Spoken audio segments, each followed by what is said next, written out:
একদিন সিম্বা বাবু স্কুলে যাচ্ছিল। তার আম্মু বলল, স্কুলে গিয়ে কোনো দুষ্টুমি করো না, ঠিকভাবে পড়াশোনা করো আর টিফিনটা সময় মতো খেয়ে নিও। কিন্তু সিম্বা বাবু তার আম্মুর কথা অমান্য করে একটা পচা আইসক্রিম খেলো। পচা আইসক্রিম খাওয়ায় সিম্বা বাবুর পেটে অনেক ব্যথা শুরু হয়ে গেল, আর সে বাসায় এসে কান্না করতে লাগলো। তার আম্মু বলল, কি হয়েছে সিম্বা, বলো আমাকে, আমি বকবো না। সিম্বা বাবু বলল, আমি একটা পচা আইসক্রিম খেয়েছিলাম আম্মু। এই কথা শুনেই তার মা জলদি তাকে হাসপাতালে নিয়ে আসলো। ডাক্তার সাহেব সিম্বা বাবুর পেট থেকে একটা বিশাল পোকা বের করলো।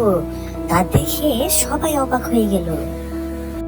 সিম্বা বাবু সুস্থ হয়ে উঠলে তার আম্মু বলল, দেখলে বাইরের খাবার খেলে কি হয়। সিম্বা বাবু তার আম্মুকে প্রমিস করলো সে আর কখনো বাইরের খাবার খাবে না।